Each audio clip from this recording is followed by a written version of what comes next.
Are subnets always contiguous ones? I understand the basic premise behind subnet masks, such as 255.255.255.0. But all the subnet examples I've seen have been, from left to right, contiguous ones, high bits. For instance, 255.255.0.0/16 translates to the following octets. I believe that these bits must be contiguous, because the whole point of subnetting is to derive host ID and ranges of available device IDs. But it does have me wondering, might you ever have a subnet mask of, say, 255.17.255.0, or...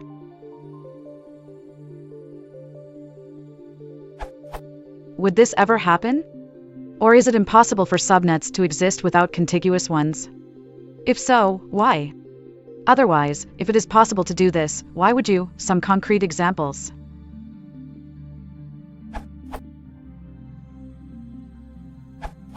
The section 3.1 in the RFC shows the allowed masks in the classless interdomain routing. The bits have to be contiguous for the routing to work properly. Also, when thinking logically, it would not really make sense to have strange random network masks.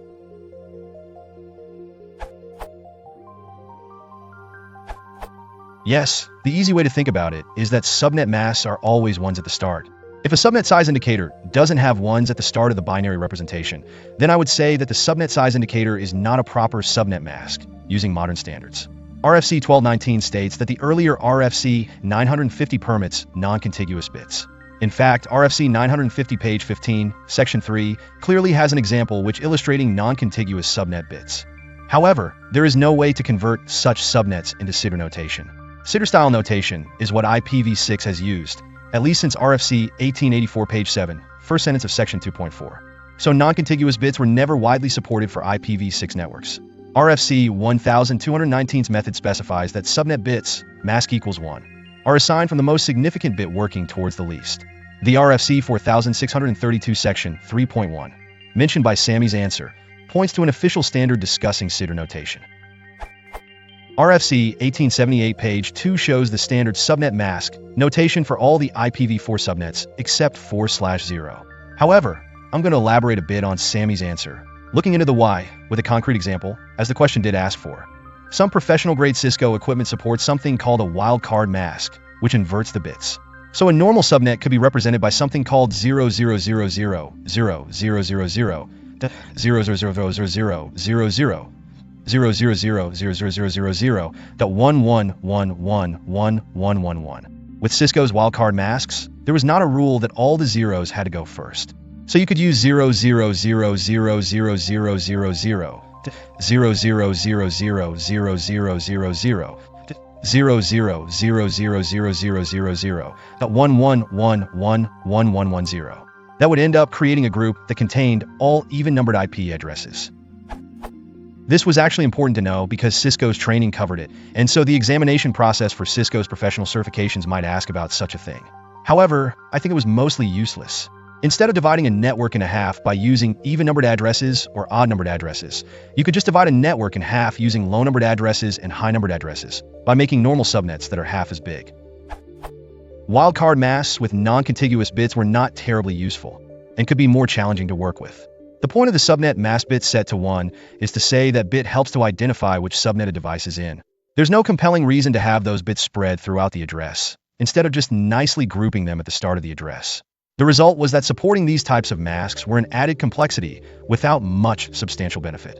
I guess Cisco eventually agreed that there's no point to such non-traditional subnet masks, because they eventually dropped support for wildcard masks.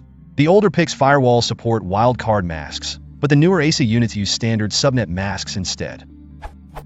I would not even try to make a network with non-contiguous subnet bits in the mask, because a lot of software would follow the newer trends/standards and reject such a network design. Even if I was using older software, I would probably want my network to be able to be easily modified to be able to use newer software without needing to redesign the network. So, contiguous subnet bits are the only way to go.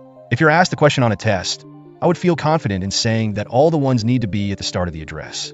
That is what any sane tester would want the majority of students to be learning in this day and age.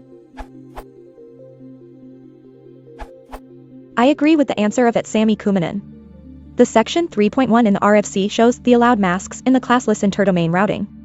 The bits have to be contiguous for the routing to work properly.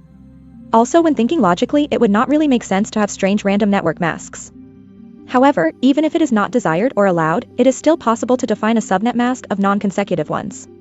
The reason behind this: the network ID and host ID are calculated from IP address and subnet mask using the binary operations AND and XOR. Everything else is irrelevant. I have tested that years ago on Win 2000, it works. Both computers had a 255.160.0.0 mask. They were in a LAN without router, so I cannot tell about router's behavior. Normally you can set the router's mask only in its web interface, which will reject it. You also cannot enter such an invalid subnet mask into the corresponding field of the network settings. The GUI refuses to take it. But you can cheat by changing it in the registry directly. Afterwards reboot or disable plus enable the NIC for the changes to become active. The purpose of that all, probably none.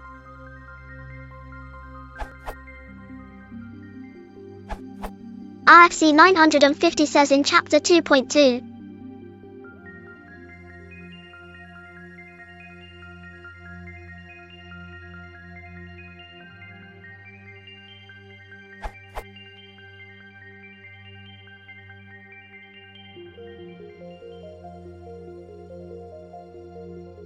So the proposal was about a simple bit operation which does not care about contiguous bits.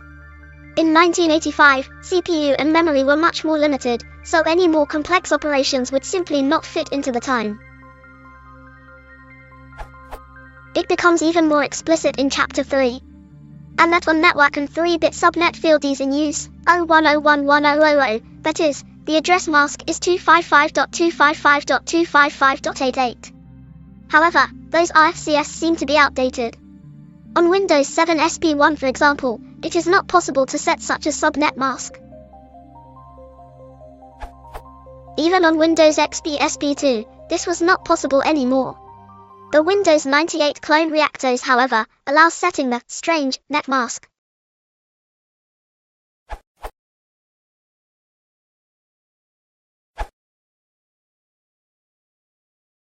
If you want to support the channel,